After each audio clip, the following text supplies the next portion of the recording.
Discovered my guardians left me nothing in their will, while my cousin got everything. So I stopped covering their expenses. Weeks later, my aunt texted, "The utilities are due." No hello, no small talk. I, 29M, discovered the truth about my guardians 3 months ago, and it changed everything I thought I knew about family loyalty. My parents died in a car accident when I was 12.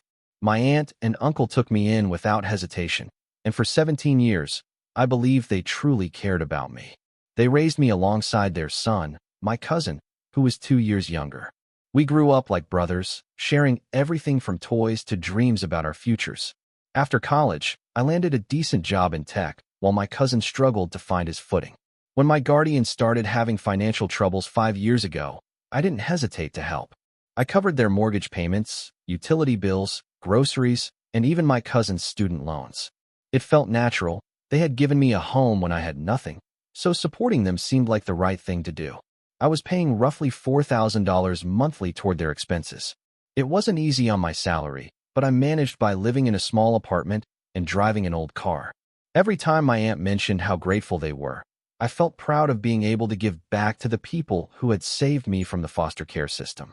The discovery happened by accident.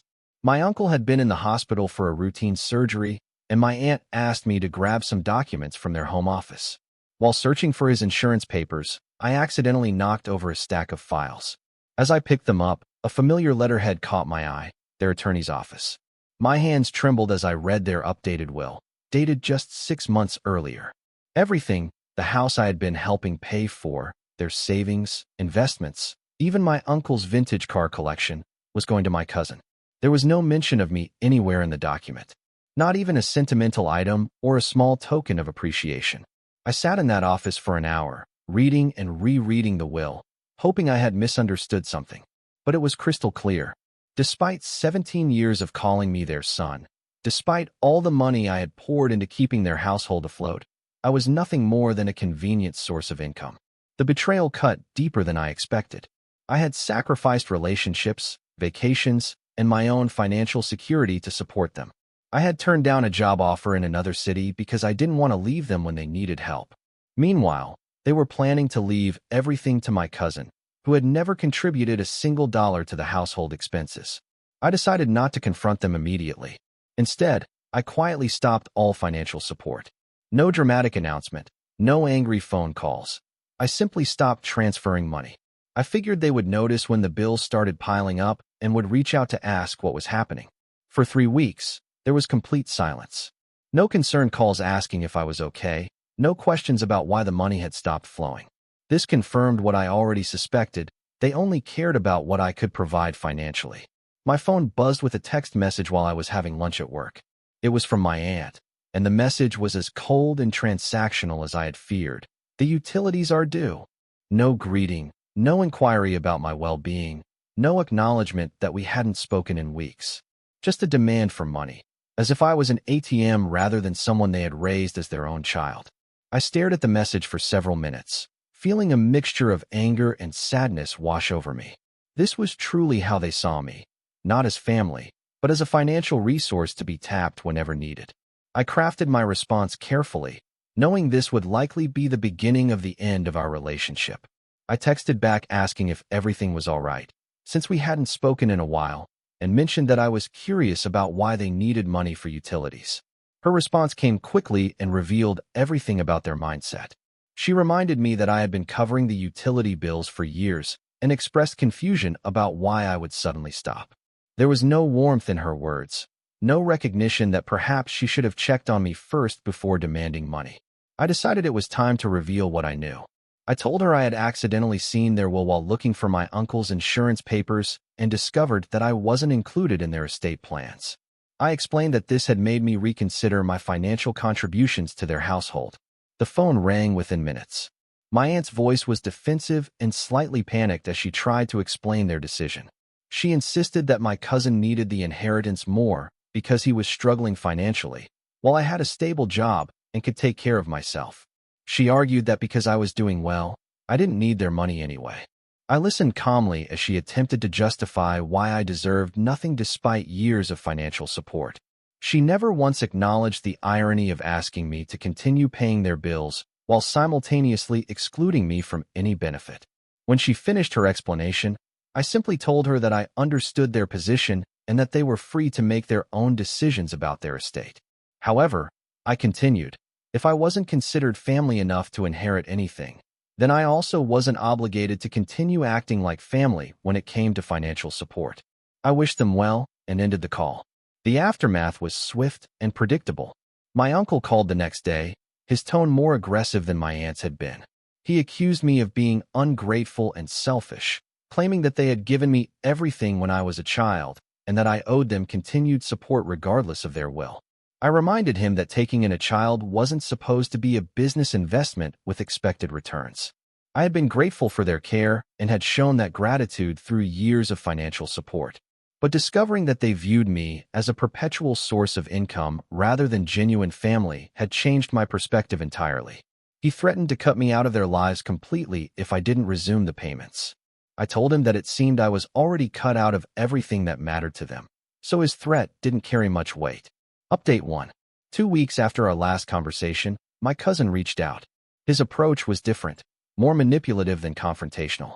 He started by saying he missed our relationship and wanted to understand what had happened between his parents and me. I explained the situation honestly, thinking that perhaps he wasn't aware of how his parents had been treating me. I told him about the years of financial support, the discovery of the will, and the cold demand for more money without any regard for my feelings. His response revealed that he had known about the financial arrangement all along. Worse, he admitted that he had actively encouraged his parents to ask me for money whenever they needed it. He saw nothing wrong with this dynamic and couldn't understand why I was upset about not being in the will. According to him, I had been successful in life and didn't need an inheritance, while he was still trying to establish himself financially. He suggested that I should be happy to help family succeed rather than being bitter about not receiving anything in return. This conversation confirmed that the entire family shared the same mindset about my role in their lives. I wasn't a son, brother, or even a respected family member. I was a resource to be exploited. I told my cousin that I wished him well, but that our relationship couldn't continue under these circumstances. He became angry and accused me of abandoning the family over money, completely missing the point that this was about respect and recognition, not greed. Update 2. 3 months have passed since I stopped providing financial support. Through mutual friends, I learned that my guardians are struggling significantly.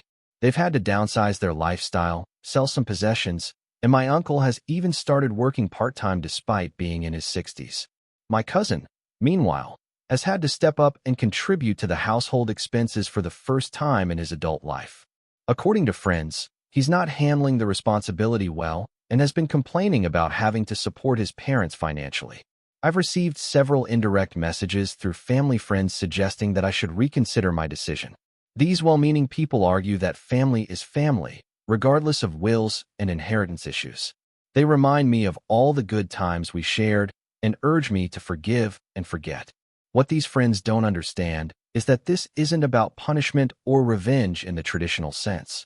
This is about establishing boundaries and refusing to accept a relationship built on exploitation. I spent 17 years believing I was valued as a family member, only to discover I was valued as a bank account.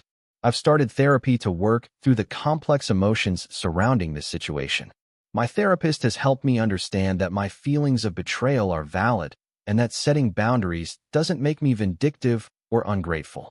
The hardest part has been accepting that the family I thought I had never really existed. The people who raised me did care for me in their own way, but their care came with strings attached that I never recognized until it was too late. Update 3. Last week, I received a letter from their attorney requesting a meeting to discuss family matters. I declined through my own lawyer, making it clear that I had no interest in further communication unless they wanted to apologize for their treatment of me. I've also learned that they've been telling extended family members a different version of events.